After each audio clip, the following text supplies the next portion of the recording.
what's up fellas, Mike from TechPB, and today we're going to talk about the axe. Now I'm sorry if there's a little bit of an echo. Our other camera that we usually use for the videos is starting to die, and so I had to use a backup camera, but that's okay. Anyway, let's talk about the Empire axe. Now, you guys know I've never been that big of a mini fan. I had one of the 1.1s and the 1.2s many years ago. Was not a big fan of it. I had a lot of problems with mine. Unfortunately, to Key or Empire's detriment, they improved the Mini throughout the years. They just never told anybody that they did it. Very savvy Mini owners ended up just kind of taking the guns apart, and then they started comparing parts. Like, oh, okay, look at that. That there's a little bigger hole drilled here. There's not a hole drilled here. There's a notch, drilled here, or there's a different O-ring here. So there's a lot of things that they did to the Mini to make it better throughout the years. They just never told us about it. So, with the exception of like the 1.1 and the 1.2 board, other than that, we never had any idea that they were actually improving it. And I think that was kind of a mistake on Empire's part because, if somebody has a bad experience with a product, well, they'll be willing to give it another shot if they know that the problems were corrected. Well, no one ever knew. They just knew that the Minis just kept getting better. They just never quite knew why. So, fast forward now to a couple of years, they've now released the axe. And the axe, unfortunately, even though it looks kind of like the Mini when you first look at it, it's got a lot of space in between the trigger frame and the the front grip and stuff like that. It's a lot bigger gun than the Mini. I really got to stress that because I know a lot of people, the first thing when they look at these guns, they're going to be turned off because at first glance it looks just like a Mini, but in the hands it doesn't feel like a Mini at all. The trigger frame is, the grip frame is stretched forward here, and it's got a nice trigger now. Instead of using I don't know if it was using a Hall or a Reedy style magnet, it now uses a micro switch. The micro switch is up here at the very top of the, up here at the very top, so when you pull the trigger, it goes up and clicks the micro switch. Definitely helps it. Has the magnet in the back, just like it always did in the past. It's got post and pre-travel, so you've got a lot of you've got a lot of adjustments on the trigger, and it definitely feels really good. It's curved the way it should be. It also has ball bearings, which is a nice upgrade. But I really have to stress, even in my hands, one of the things I can always tell with guns that are a little too small in my hands is when I go to grip them, my palm will actually go into the trigger frame, causing my fingers to bounce off of it. Now, I don't really get that too bad with the axe. If I grab it up here, you can see with my hands wrapped around it that my palm doesn't really go into the trigger frame. There's a lot of space here between the back of the trigger frame to the front of the foregrip. Almost about as much as I'd say probably like a G6R or a Lux. There's a lot of space here between here. So for a lot of people that say, oh, the Mini was way too small, put an axe in your hand. The other thing I'll tell you about these guns is, just like the Mini, there's not a lot of user serviceable parts in these things. They do not want you going in here and completely taking it apart and stuff like that. Especially now with the new bolt out the back that it has, taking apart your grip frame, there's a little slide in there and some springs and stuff like that that are holding it in place. There's definitely not a lot of user serviceable parts. But one good thing that they did do is they now allow you to do the bolt out the back, which is just as simple as you push, there's a button right here on the very back. You press the button and it does a little zigzag, and out comes the bolt assembly. There we go.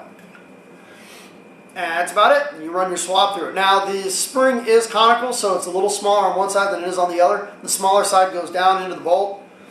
And that's it for the, for the maintenance. Put your favorite lube on there. Push it back into place. Now, one thing that is kind of cool is that you can't just press the button here on the side and the bolt shoots out. Okay, that's not going to happen. It actually has to, there's a bolt pin that has to go to the left, then back, go back to the right, then out. So there's a little bit of a zigzag pattern. So even if you hit that button when you're out there on the field, doesn't matter because you have to zigzag the bolt to get it out of the back of the gun. Nice touch. Something else I noticed too is, as opposed to the Mini, the detents are in a much better position now. Sometimes I remember all the Minis, you'd notice sometimes the detents weren't exactly aligned. Not the case with this. The barrel is still, looks like a 12-inch barrel, still pretty much close to the same clamping feed neck and stuff like that. But one of the biggest things that they integrated now was the flip ASA. I don't know if you guys remember, I highly recommended if you had a Mini to pick up some tri-flow to put into the ASA to lubricate the threads before you screw it in, because it was very difficult to screw the tanks in and out. You pick up tri-flow if you want to, macrolineguy.com, that's where I get it from. But this nice little quick flip ASA definitely works really, really well. Put it in there, flip it. It's not in the way. You can't bump it. But I really like this gun. I was just like, man, I'm waiting for that gun to break paint. God, I can't wait for that gun to break paint. Didn't break paint. Okay, now I know it's not exactly freezing here in Florida. I mean, I think I was playing in between 40 to 60 degree weather. That's still for, when I'm shooting, RPS Premium, or I was shooting even Evil from World Cup. I was also shooting Premium Gold, stuff like that. Never broke a single paintball with this gun. And it's just been a big surprise the whole time I was using it. I mean, I love the fact that the trigger guard is nice and big. I can use full finger gloves and get my fingers in here. I got plenty of room here to walk the trigger, to move around, full finger gloves inside there. But let's go ahead and take it outside really quick. We're going to do the efficiency test on the gun. Then we're going to come back and weigh it, and we'll do the conclusion. And I think you guys are going to be pretty impressed with how well it did on the efficiency. Alright, so we're about to do the efficiency test on the axe. Well, you can see, it looks like we've got it's about 4,400 psi. And let's go ahead and take a tank temperature reading. And it looks like we're sitting at about 88, 89 degrees.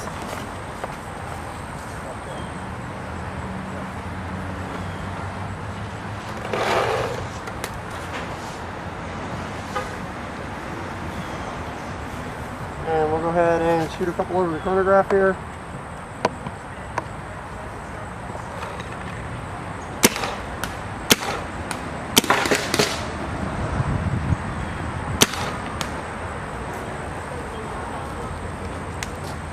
Shooting a little bit high.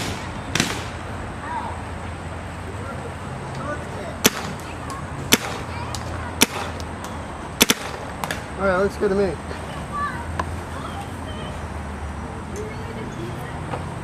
What's your name? Curtis? Alright, Curtis is going to do some work for us. So go ahead, just shoot it till it's empty.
Oh, yeah.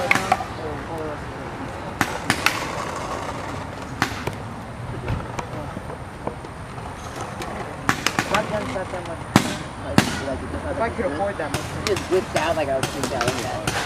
Okay, now out of the Empire Axe, we've got 1, 2, 3, 4, 5, 6, 7, 8, 8.5 pods. Okay, now something I wanted to do really quick was just to kind of emphasize the additional reach of the Empire Axe. Is everyone's talking about how the G6R feels so good in the hands and this, that, and the other because it's got a little extra length. It's something that a lot of people really liked about the Lux is the additional length and stuff like that. So I'm going to measure basically from this little ridge right here to the foregrip to show you about how much length we've got here.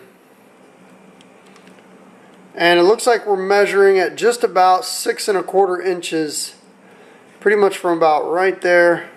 It's about right there. Let me see if I can hold that up with one hand and get that close. So as you can see, we're sitting at about 6 1/4 inches. And now let's slide this aside over here, and let's go ahead and measure it with the G6R. Okay, and as you can see, we're sitting really close to, we're sitting just a little over with the G6R. We're sitting at about 6 1/4 inches as well, from the regulator to the, from the front of the regulator to the back of the grip frame. So that just gives you an idea that we're talking about, Lux G6R style reach between the back of the grip frame to the front of the foregrip, and definitely, as you can see, that's quite a bit of room. All right, so let's go ahead and weigh it really quick. Turn on the gun here. Let's see, we got the lights turning on.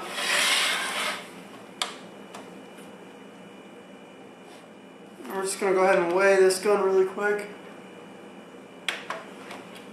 Okay, and this gun weighs in at 2 pounds, 4 ounces. 2 pounds, 4 ounces. And let's go ahead and wrap this up. What do I think about the axe? I really like the axe. I was actually just blown away by the axe from using it both on the woods ball, out there on the woods, and also out there on the X-ball field. I love the gun, and I actually was so impressed by it that I ordered a all black axe with the Apex 2 barrel, and I'm going to hang up the SP one for a little while and use the axe in the woods and see how it does. Now I'll probably pull the gauge off of mine. Once you set this thing at 200 PSI, you don't really need to know what the gauge is on here because the pressure never moves, and you adjust the velocity through the back of the gun. But I really like this gun. Trust me, it's tough to say that from someone who's not a big fan of minis, but I really like the axe. It's shot great, it's efficient as hell, it's easy to get on the trigger, trigger feels good, it's got a bearing. It's got the micro switch in it. It's easy to take the bolt out. I haven't broken a single ball with it. It's efficient as hell, and just overall just a pleasurable gun to shoot. So, I know a lot of people out there that may not have ever given the Mini a second chance to stand. Definitely give another look at the axe. I think you're going to be really impressed if you give the axe a shot. At least shoot it.